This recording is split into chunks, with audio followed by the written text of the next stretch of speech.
இன்னைக்கு வேர்ல்டு ஃபுல்லாக ஒரு நியூஸ் அப்படிங்கிறது பயங்கர வைரலாக பேசப்பட்டுக்கிட்டு இருக்கு. என்ன அப்படின்னா, நம்ம இந்திய பிரதமர் நரேந்திர மோடி உக்ரைனுக்குள்ள நாளைக்கு போக போறாரு. ஏன் அப்படின்னா, உக்ரைனுக்கும் ரஷ்யாவுக்கும் பார்த்தீங்கன்னா கிட்டத்தட்ட 2 வருஷமா போர் அப்படிங்கிறது போய்கிட்டு இருக்கு. இப்போ வரைக்கும் பார்த்தீங்கன்னா அது கண்டினியூ ஆகிக்கிட்டு இருக்குது. இந்த நிலைமையில மோடி பார்த்தீங்கன்னா உக்ரைனுக்குள்ள போக போறாரு. போய் அங்க பார்த்தீங்கன்னா அந்த நாட்டோட பிரதமர் ஜெலன்ஸ்கியை பார்த்தீங்கன்னா மீட் பண்ண போறாராம். இது பார்த்தீங்கன்னா மோடி உக்ரைனுக்கு போறதுக்கு ஃப்ளைட் வசதி கூட அங்க இல்ல. அதுக்காக மோடி பார்த்தீங்கன்னா இன்னைக்கு போலந்து நாட்டுக்கு போயிட்டு அங்கிருந்து 10 மணி நேரம் டிராவல் பண்ணி நாளைக்கு பார்த்தீங்கன்னா அதாவது ஆகஸ்ட் 23 அன்னைக்கு உக்ரைனுக்குள்ள போக போறாராம். இது ரொம்பவே பார்த்தீங்கன்னா ரிஸ்கான ஒரு பயணம் அப்படின்னே சொல்லணும். ஏன்னா 10 மணி நேரம் பார்த்தீங்கன்னா போலந்துல இருந்து ட்ரெயின்ல அங்க உள்ள போயிட்டு மறுபடியும் 10 மணி நேரம் டிராவல் பண்ணி வெளியே வரணும் அப்படிங்கிறது தான். ஏன் அப்படின்னா அங்க பார்த்தீங்கன்னா போர் அப்படிங்கிறது மிக தீவிரமாக போய்கிட்டு இருக்கு அப்படின்னே சொல்லணும். ஏன் அப்படின்னா இப்போ ரீசெண்டாக பார்த்தீங்கன்னா உக்ரைன் அப்படிங்கிறது ரஷ்யாக்குள்ள வேற போயிட்டாங்க. அதனால ரஷ்யா பார்த்தீங்கன்னா பயங்கர கோபத்தில் வேற இருக்காங்க. இந்த நிலைமையில பிரதமர் பார்த்தீங்கன்னா உக்ரைனுக்குள்ள போறது அவசியமா அப்படின்னு சொல்லி எல்லாருமே பேசிக்கிட்டு இருக்காங்க. இன்னொரு பக்கம் எப்படி பேசிக்கிட்டு இருக்காங்கன்னா, இது உக்ரைனுக்கும் ரஷ்யாவுக்கும் அமைதி பேச்சுவார்த்தைக்கு போறாரு அப்படிங்கிற மாதிரி ஒரு சைடு பார்த்தீங்கன்னா பேசிக்கிட்டு இருக்காரு. உண்மையிலுமே மோடி பார்த்தீங்கன்னா ஏன் இப்படி உக்ரைனுக்குள்ள போறாரு, அதுக்கப்புறம் இப்போ உக்ரைன்ல பார்த்தீங்கன்னா உக்ரைனுக்கும் ரஷ்யாவுக்கும் எந்த மாதிரி ஒரு போர் இப்போ சிச்சுவேஷன் எப்படி இருக்குது, அதை பற்றி தான் இந்த வீடியோவில் பார்த்தீங்கன்னா நம்ம முழுமையாக பார்க்க போகிறோம். இந்த வீடியோக்குள்ளே போகிறதுக்கு முன்னாடி நம்ம சேனல் நீங்கள் இன்னும் சப்ஸ்கிரைப் பண்ணாமல் இருந்தீங்கன்னா மறக்காம சப்ஸ்கிரைப் பண்ணிக்கோங்க. வாங்க வீடியோக்குள்ளே போகலாம். உக்ரைனுக்கும் ரஷ்யாவுக்கும் பார்த்தீங்கன்னா 2 வருஷமாக போர் அப்படிங்கிறது போயிட்டு தான் இருக்குது. நமக்கு எல்லாத்துக்குமே தெரிஞ்ச விஷயம் தான். இதில் பார்த்தீங்கன்னா நம்ம ஒரு நியூஸை தான் திருப்பி மறுபடியும் நம்ம கேட்டிருப்போம். என்ன அப்படின்னா, ரஷ்யா உக்ரைன் போய் அந்த இடத்த பிடிச்சிட்டாங்க, இந்த இடத்த பிடிச்சிட்டாங்க அப்படிங்கிற விஷயம் தான். ஆனால் அதுக்கு மாறா உக்ரைன் இப்போ ஒரு விஷயத்தை பண்ணியிருக்காங்க. என்ன அப்படின்னா, உக்ரைன் பார்த்தீங்கன்னா ரஷ்யாக்குள்ள உள்ள என்ட்ரி ஆயிருக்காங்க. இது மூலியமா ரஷ்யாவுக்கு பார்த்தீங்கன்னா உக்ரைன் திருப்பி அடிக்க போறாங்க அப்படிங்கிறத அவங்க சொல்றாங்க. ஆனால் இது எந்த அளவுக்கு உண்மை அப்படிங்கிறது தெரியல. ஆனால் உண்மையிலுமே பார்த்தீங்கன்னா உக்ரைன் ராணுவம் அதாவது ரஷ்யாக்குள்ள பார்த்தீங்கன்னா கர்ச் அப்படிங்கிற ஒரு பகுதியை பிடிச்சிட்டாங்க அப்படின்னு சொல்றாங்க. கிட்டத்தட்ட ஒரு 1000 ஸ்கொயர் கிலோமீட்டருக்கு பார்த்தீங்கன்னா உள்ள போயிட்டாங்க அப்படிங்கிற மாதிரி அவங்க சொல்றாங்க. ஆனால் இதில் ஒரு சோகமான விஷயம் என்னதான் உக்ரைன் பார்த்தீங்கன்னா உள்ளே போனாலும் ரஷ்யா கண்டிப்பாக திருப்பி அடிச்சிருவாங்க.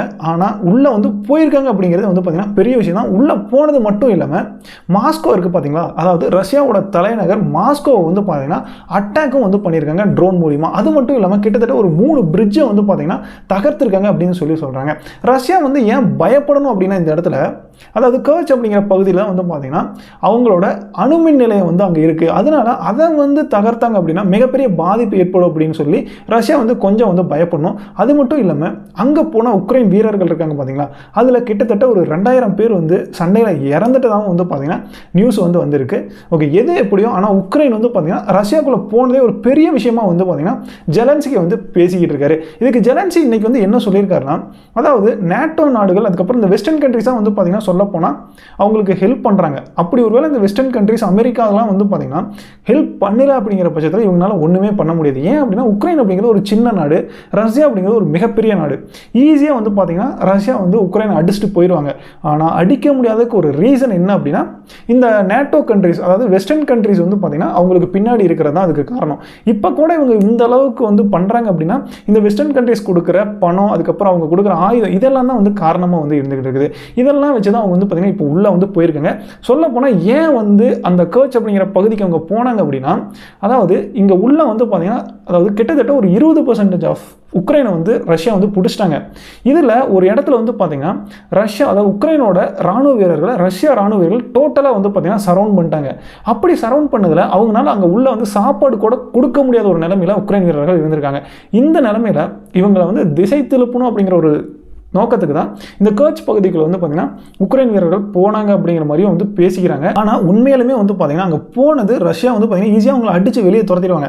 அடுத்து இன்னொரு விஷயமும் சொல்கிறாங்க. கர்ச் அப்படிங்கிற பகுதி ஆல்ரெடி 1943-44 பார்த்தீங்கன்னா அந்த வேர்ல்டு வார் அப்போ அந்த கர்ச் பகுதிகளை பார்த்தீங்கன்னா ரஷ்யா அதாவது சோவியத் யூனியனாக இருந்தப்ப அவங்க சோவியத் யூனியன் தான் பார்த்தீங்கன்னா கர்ச் பகுதியில் மிகப்பெரிய அளவில் பார்த்தீங்கன்னா வெற்றி அடைஞ்சிருக்காங்க. இப்போ மறுபடியும் இந்த உக்ரைன் பார்த்தீங்கன்னா இந்த கர்ச் பகுதியை போனதை மிகப்பெரிய அளவில் அளவில் வந்து பார்த்தீங்கன்னா ஒரு வரலாற்று சம்பவமாக வந்து பேசிட்டு இருக்காங்க. இதுக்கிடையில் ஜெலன்ஸ்கி வந்து என்ன சொல்லியிருக்காருன்னா இன்னைக்கு, அதாவது இப்போ வெஸ்டர்ன் கண்ட்ரிஸ் கொடுக்குற அந்த நிதி அதுக்கப்புறம் ஆயுதங்கள் எல்லாமே இன்னும் எங்களுக்கு நிறைய கிடைச்சது அப்படின்னா ரஷ்யா வந்து பார்த்தீங்கன்னா இன்னுமே நாங்கள் வந்து பயங்கரமாக சர்ப்ரைஸ் பண்ணுவோம் அப்படிங்கிற மாதிரி அவர் வந்து ஒரு பக்கம் சொல்லிக்கிட்டு இருக்காரு.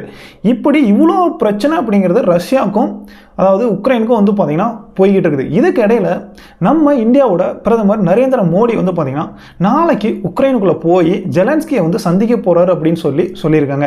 இதுக்காக பிரதமர் வந்து பார்த்தீங்கன்னா நேற்று கிளம்பி போலந்து வந்து போயிட்டாரு. அதாவது ஏன் போலந்து போனார் அப்படின்னா டைரெக்டாக வந்து பார்த்தீங்கன்னா உக்ரைனுக்குள்ளே போக முடியாது. ஏன்னா அங்கே போகிறக்கு ஃப்ளைட் வசதி அப்படிங்கிறது இல்லை. ஏன்னா வார் வந்து போய்கிட்டு இருக்கு அப்படிங்கிறனால மேலே வந்து ஃப்ளைட் வந்து பறக்க முடியாது. இதனால தான் வந்து பார்த்தீங்கன்னா போலந்து போயிட்டு போலந்துலேருந்து உக்ரைன் போகிறார். ஏன்னா போலந்து உக்ரைன் அதுக்கப்புறம் ரஷ்யா அப்படிங்கிறது தான் வந்து நாடு வந்து வரிசையாக இருக்குது.